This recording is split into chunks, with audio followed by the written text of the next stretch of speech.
Most people looked at us and thought they have it all. And honestly, I thought so too. Dylan and I lived in a loft apartment with floor-to-ceiling windows overlooking downtown Chicago. The kind of place you work your whole 20s to afford and then furnish slowly, lovingly. Our books were stacked in messy but intentional ways. Our wine rack always had at least one bottle of overpriced Cabernet. Our dog Winston was the mutt people stopped us on the street to compliment. I was 29, a corporate attorney at Rosen & Keel, one of the city's most prestigious firms. I had clawed my way up case by case, memo by memo, earning respect not with charm, but with iron logic and impossible to refute arguments. Dylan, my fiancé of 11 months, was a software developer and part-time UX consultant. He was kind, funny, and when he laughed his whole face lit up. Our Sundays were slow and sweet. French press coffee. Jazz in the background. Me curled up reviewing contracts on my iPad, him coding something I didn't understand but always praised. To anyone on the outside, we were the picture of a millennial power couple, young, successful, and somehow still in love. And yet, there were moments. Little ones. The way his phone always seemed face down. The new cologne he claimed a coworker recommended.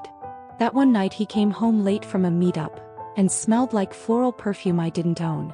But I didn't push. I didn't question. Because if you ask too many questions, you might get the answers you're not ready for. Her name was Leah Caldwell. My best friend since freshman year at Northwestern. We met in Political Science 101, bonded over iced lattes and feminist literature, and had been inseparable ever since. She was the maid of honor at my engagement party. She cried during my proposal more than I did. She was also sleeping with my fiancé. I didn't know that yet, of course. Not officially. But I'd started noticing things. She'd stopped texting me back the moment Dylan got home. Her Instagram stories would mysteriously skip days. She started wearing this particular deep plum lipstick, the same shade I saw faintly smudged once on Dylan's hoodie collar. So I ignored it. Because confronting betrayal means admitting your entire reality might not be real. And who chooses chaos over comfort when denial tastes so much sweeter? Until one Tuesday afternoon the lie cracked wide open. I was working late, surrounded by binders and deposition notes when my phone buzzed. A text from an unknown number. You deserve to know. He's with her. Has been for months. Ask him about the W Hotel. Afriend. At first my chest just... like my whole body was holding its breath. Then I called the W Hotel downtown. I asked, very calmly, if they could confirm a reservation for a Dylan Hayes in the last 90 days. The woman on the line said, yes ma'am. We had a Dylan Hayes check-in most recently 2 weekends ago. Room 1812. He was joined by... One moment. Yes, Leah Caldwell. I didn't cry. I didn't scream. I just said thank you and hung up. And that's when the numbness turned into something else entirely. A spark. I wasn't going to break down. I was going to break them both. That there's a myth that revenge begins with rage. Mine began with breakfast. The morning after I found out, I woke up at 5:32 a.m., showered, braided my hair neatly and brewed Colombian roast in my French press like I always did. My motions were precise, deliberate, ritualistic. But my mind was already at war. I wasn't going to confront Dylan. Not yet. Confrontation gives the other side a chance to rewrite the story, cry, twist truth into apology. I wasn't going to give either of them that luxury. Instead, I was going to do what I'd been trained to do my entire career. Build a case. By 7 a.m. I was at the office, even before the junior associates. I pulled up a secure folder on my private drive, one I'd created years ago during a sensitive corporate case involving a pharmaceutical client and whistleblower retaliation. Inside, I began a new file. Case ID. 117 Hayes Caldwell Timeline of Infidelity. Digital evidence. Motive means opportunity. I wasn't thinking like a woman scorned. I was thinking like a prosecutor. I started with the basics. Every text Dylan had sent in the past 3 months. I'd backed up my phone automatically using a legal archiving tool. I filtered by timestamps, hours when I knew he wasn't home but claimed to be at the gym or working late. Then I reviewed Leah's Instagram metadata. She had no clue her stories saved location data, even if not shown publicly. 2 weekends ago, while she claimed to be in Chicago house sitting, her location pinged in the exact same district as the W Hotel. My hands didn't shake. I was too focused. Too cold. I filed each detail with surgical precision. By noon, I had an 11-page document of inconsistencies. I gave it a temporary name, the iceberg file. It is what they saw. That was just the tip. Then I turned to the part of this they hadn't considered. They didn't just betray me emotionally. They endangered their reputations. Dylan was a senior real estate advisor at one of Chicago's most conservative luxury firms. His contract had an extensive morality clause. Leah? She'd recently been accepted into a prestigious fellowship for women in public service. All it would take was the right whisper in the right ear. But I wasn't rushing. I had time. That evening, I smiled as I sat beside Dylan on the couch. He ordered Thai takeout. I laughed at his jokes. I even kissed him goodnight. And while he slept beside me, snoring softly like nothing had changed, I emailed myself a copy of our shared mortgage paperwork and opened a new note labeled Phase 2, Asset Positioning. 2 weeks passed. I didn't cry. I didn't scream. I didn't even change the way I kissed him goodbye each morning. Because every move I made was a calculated one, like setting a mousetrap. First, financial leverage. Dylan and I shared a townhouse, but I had put down 70% of the down payment. At the time he said, "We're a team. Doesn't matter who pays more." It mattered now. I dug into the original agreement and found what I was looking for. A cohabitation clause that I had insisted on including thanks to my lawyer friend Lana years ago. If one party was caught engaging in infidelity while cohabitating, the other had the right to trigger a financial buyout and full occupancy. Dylan never read the fine print. He just signed. Second, employment vulnerability. I reached out discreetly to a woman named Fiona Ramos, an HR consultant who worked with Dylan's firm during internal audits. I asked her for coffee under the guise of needing a recommendation for my cousin. We met at an upscale cafe downtown. I asked about her job, nodded through her stories, and then casually mentioned, "Do you guys still enforce those strict moral clauses? A friend of mine got fired for just dating a client. It seemed kind of harsh." Fiona blinked. "Oh, absolutely. Especially since the incident 2 years ago, they've become hyper-aware of optics. Now even emotional misconduct can trigger a clause." "Wow," I said, smiling. "Good to know." Third, gathering allies. I started reconnecting with old friends I'd drifted from during my relationship with Dylan. The women I used to call my sisters. I didn't share what happened. Not yet. Instead, I just rebuilt bridges. Drinks on Friday. Brunch on Sunday. Kindness and laughter. Because soon I'd need people who would believe me, not her. And Leah? She was blissfully unaware. She posted vague, poetic captions and close-up selfies that never revealed who was behind the camera. One post said, "What if the heart wants what it shouldn't? Asking for a friend." How poetic, I thought. How naive. Because what neither of them knew was this. While they were dreaming in stolen whispers and planning a future without me, I was already 10 steps ahead. And the end of this chapter? I dropped a folded document into my safety deposit box. Inside was the updated iceberg file, now including photos, metadata, timelines, mortgage terms, HR policy snapshots, and an anonymized letter, drafted and ready, addressed to both Dylan's firm and Leah's fellowship board. Just in case they needed a reminder that karma doesn't knock. It mails itself. It all started with a dinner invitation. Our mutual friend Camille was turning 30 and she wanted everyone there, college friends, partners, spouses. The party was scheduled for a Friday night at a rooftop bar downtown, complete with signature cocktails and a dress code. Dylan hesitated when I brought it up. "You sure you want to go?" "Why wouldn't I?" I smiled. "It'll be nice to see everyone." I could see it on his face, the math not quite matching. The woman he was cheating on was smiling too much, caring too little. I watched his fingers twitch. He was nervous. He should have been. That night I wore red. Not wine red. Not maroon. Not burgundy. I wore stop sign, fire engine, danger ahead red. And I watched his eyes follow me the entire evening, more than once with suspicion. Camille introduced me to everyone as our brilliant UX consultant. "She's killing it this year." I laughed, nodded, made eye contact, shook hands. I was charming. Calm. Measured. Meanwhile Dylan? He drank too fast. Avoided Leah like the plague. Wouldn't even stand within 5 feet of her. Because here's what cheaters fear most. A controlled woman. Someone screaming. That's manageable. Someone sobbing? Predictable. But someone calm? That's terrifying. Halfway through the evening, I slipped into the restroom, locked myself in a stall, and sent the first signal. A scheduled email fired off from a burner account composed weeks ago. It landed in the inbox of the head of HR at Dylan's firm. Subject line: Misconduct tip. Potential romantic violation of company policy. Attached were 2 anonymized screenshots and 1 blurred image that clearly showed Dylan and Leah, heads pressed close in a candlelit booth, her fingers tracing his collarbone. I returned to the party just in time to clink glasses with Camille. That same night, a second email went out, this one to the medical board overseeing Leah's neurology fellowship.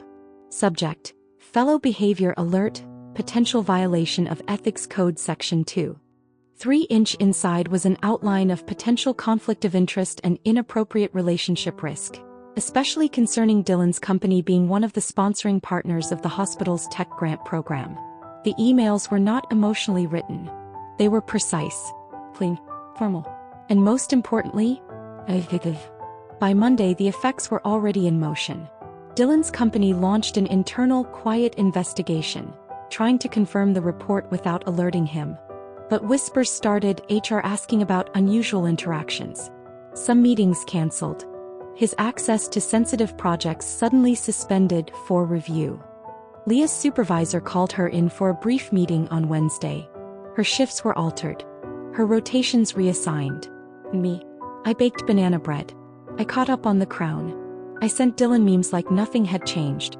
Then Thursday morning it happened. He stormed through the front door at 6:37 a.m., tie loose, eyes wild. Did you say something to someone? About what? I asked, slicing an apple. HR is looking into me. I got pulled from the Novatech integration. Leah got called into a disciplinary hearing. Something is going on and it's connected. I looked at him for a long moment, then said quietly, "You look stressed. Maybe you should sit down." He didn't. Did you do something? Why would I? I didn't even know you were sleeping with her. The color drained from his face. Checkmate. Dylan didn't sleep that night. I knew because I heard the pacing. From the hallway to the living room to the kitchen and back again. His socked feet brushing the hardwood. A repetitive shuffle like a man trying to outrun inevitability. He didn't ask me again if I was involved. He already knew. But what kept him up wasn't guilt. It was loss of control. And control for men like Dylan is oxygen. The next morning I received a call from Leah. Blocked number. She didn't leave a voicemail. He didn't need to. I knew she would spiral faster than Dylan. She had more to lose, her fellowship, her future. She was barely 2 years into her program, and now everything she'd worked for was under review. And guess what?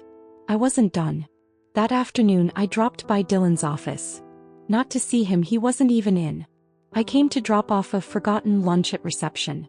What I really came to do was slip a small manila envelope into the mailbox of Sarah Lynn, the executive vice president. Inside, a printed transcript of messages between Dylan and Leah. Nothing graphic, just enough to show the emotional inappropriateness, the secret meetups during work hours, the misuse of company-sponsored events. Along with them, a list of company policies on professional conduct, employee dating disclosures and client-affiliated boundaries highlighted. Sarah Lynn was smart. She'd connect the dots. That night, Dylan came home to find the locks changed. I'd waited until Friday after 5 p.m., when HR investigations stall for the weekend and the legal team goes quiet. When Dylan called me from the porch, I didn't answer. Instead, I texted him, "The lease is in my name. Your key no longer works. Your clothes are boxed and in storage. You'll get the address Monday." He didn't respond. I imagined him standing in front of the door, face flushed with that mixture of rage and disbelief men like him wear when a woman simply chooses peace. He didn't knock. He knew better. Meanwhile, Leah's program officially placed her on temporary suspension. Dylan, stripped of his project access and facing a formal misconduct review, began working from home. While not my home, his new Airbnb. Friends stopped calling. His co-workers grew cold. A few mutual friends reached out to me quietly, subtly picking a side without saying so. They always do. By the end of the month, he was put on unpaid administrative leave pending further findings. Leah's fellowship board opened a broader inquiry, including social media activity, past workplace behavior, and hospital donor affiliations. Turns out, Dylan had once used corporate funds to cover a hotel suite during a client retreat. Only the client never showed. But Leah did. Receipts don't lie. I wasn't gleeful. I wasn't vengeful. I was methodical. I didn't need to shout. I didn't need to post. I just let the weight of truth do its job. And truth is a glacier. It moves slowly, but it crushes everything in its path. 3 weeks later, Dylan's name hit the press. It started as a quiet leak on a local industry newsletter, just a few lines in the corner of a Monday email blast. Exclusive. Internal review underway at Hawthorne Strategic. Sources cite ethical violations involving senior staff and external fellows. No names. No details. But those who needed to know knew. By Wednesday it escalated. Someone had tipped off a mid-level business blog. This time the headline was blunt. Rising star at Hawthorne under investigation for workplace misconduct. Still no name, but the comment sections lit up with guesses, screenshots, LinkedIn links. And Dylan? He was spiraling. I watched from a distance quietly. Like I wasn't the one who started the avalanche. Like I wasn't the one who fed the first crumb to a very hungry trail of reporters. But I didn't need credit. I needed impact. That Friday Dylan called me again. Voicemail only. Olivia, please. Can we talk? This has gone too far. They're freezing my accounts. My lawyer says they're looking into past travel claims. What's the end game here? You've made your point. I'm sorry, okay? Just. Please. He sounded tired. Smaller. Like a man learning humility one voicemail at a time. I didn't answer. Then came the final blow. A post from one of Leah's former roommates. She didn't say much, just a tweet.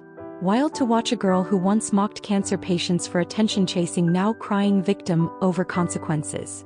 Karma doesn't miss. The post went viral. Screenshots followed. Anonymous DMs. Old Facebook group receipts. Stories Leah had thought forgotten resurfaced, recontextualized, reshared. By Sunday, her university issued a statement confirming that her fellowship was under full review and her clinical rotations were temporarily paused. Dylan tried to sue. He filed a motion for defamation against me. But here's the thing about men like Dylan. They underestimate the one woman who truly knows them. I had receipts, bank statements, travel bookings, emails, Slack messages. When my lawyer sent his legal team the 86-page file labeled Full Timeline Olivia James vs. Dylan Hart, the lawsuit evaporated in under 48 hours. They realized something Dylan hadn't yet. I wasn't emotional. I was strategic. As the dust settled, people reached out to me quietly, discreetly. One was Dylan's former boss, Marcus Shaw. He asked if I'd ever considered joining a consulting firm focused on ethical compliance and internal culture audits. I smiled. I have now. 6 months later, I walked through the sleek glass doors of Cyrathics Consulting, clipboard in hand, heels echoing through the marble-tiled lobby. Not as a guest. Not as someone's assistant. As a partner. Marcus had offered me the role of senior ethics strategist. But I didn't just accept, I negotiated. For equity. For autonomy. For the power to rewrite the narratives that once excluded women like me from boardrooms and back channels. Now I helped companies prevent the very kind of scandal Dylan Hart had become. I hadn't heard from him in months. Leah had vanished from social media, her posts scrubbed and silent. Rumors said she moved out of the city. Dylan, last I heard, he was consulting privately, quietly. But his name was poison in every serious corporate circle. The bridges he burned would never be rebuilt. I didn't need to fan the flames. I just let truth and time do the work. One autumn morning, as I wrapped up a presentation for a Fortune 500 client, my phone buzzed with a message from an unknown number. It was a photo. Disheveled. Sitting alone at a bar. No caption. No sender. I deleted it. Whatever satisfaction I'd once felt seeing him crumble. It no longer fed me. I spent the evening at the park, bundled in a coat, coffee warming my hands. A golden retriever ran loops near the bench where I sat. Leaves danced in the wind and the air tasted like endings. And beginnings. A woman passed by and smiled at me. I smiled back. Hey, she said. I loved your article on accountability cultures. It helped me call out a toxic VP at my firm. Thank you. You're welcome, I replied. Later, I opened my old journal, the one I hadn't touched since before Dylan's betrayal. The pages held pain, confusion, desperation. But now they were the past. And I was something else. Not broken. Not bitter. Rebuilt. Before bed, I posted one final update on LinkedIn. I used to think closure came from apologies, from face-to-face conversations, from the people who hurt us finally realizing what they did. But the truth is, closure is a choice. You don't wait for it. You build it.